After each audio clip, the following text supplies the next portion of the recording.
د میاشتو په تیریدو لا هم د کندهار په ارغنداو، ژړۍ، پنجوایي، شاولی کوټ او میوند کې د افغان ځواکونو او وسلوالو ترمنځ درنې جګړې روانې دي.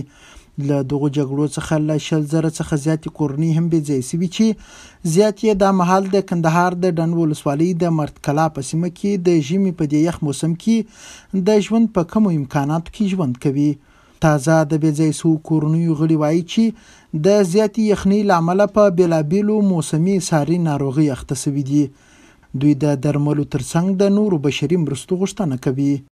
دلته مو دغه کمال دی چې د کوچنیان مګر د یخ ولیدې ټوله ناجوړې دي، ټوله په ټوخي واخته چې د کورلانې ولیدې دغسې ټوله چې دا ماښام راشي ټوله یخ ولیدې ګرده ناجوړې دي. باید چې زموږ سره مرسته وشي، زموږ سره کار وشي، زندګي وشي. دا ستونزې ستا چې کوچنیان ګرده مریضان دي، یخ واله وروره ګرده کوچنیان مریضان دي، شی نه دی را رسېدلی. په دنیا شی ولاکه را چې کوچنیان راکاش په سترګه راکاش کړو. نه ډاکټران یو 2-3 ورځې راغله، هغه ولاړه پسې ورک شوله. د کندهار د روغتیا رئیس اشرف نادري هم وایي چې د بې ځایه شوو کورنیو درملنه یې لومړیتوب کې ده. نوموړی وایي 2 ګرځنده روغتیایي ټیمونه یې ګمارلي چې له جګړو بې ځایه شوو ته روغتیایي امکانات برابر کړي. د دغه بې ځایه شوو کورنیو دپاره مو 2 ټیمه ټاکلي دي چې دا 2 ټیمونه مکلف دي چې په نوبتي شکل سره ټولو هغو سیمو ته لاسرسی وکړي چیرې چې بې ځایه شوي په لوړ تعداد باندې هلته موجود دي.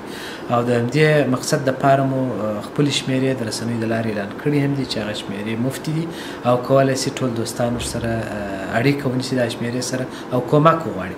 په څنګ کې هغه روغتیایي مراکز چې هغه سیمې ته نږدې دي هغوی ته مو وظیفه ورته سپارلې ده چې بې ځایه شوي اولویت لري نسبت نور ناروغان ته. هر وخت چې بې ځایه شوي کورنۍ مراجعه کوي روغتیایي کلینیکونو ته، هغوی ته باید اولویت ورکول شي. د کندهار د کډوالو او بیرته راستنېدونکو چارو رئیس دوست محمد نایاب هم وایي چې له بې ځایه شوو کورنیو سره بشري مرستې روانې دي، خو د جګړو له امله د بې ځایه کېدونکو کورنیو د شمېر د زیاتوالي ستونزه پیښه کړې ده.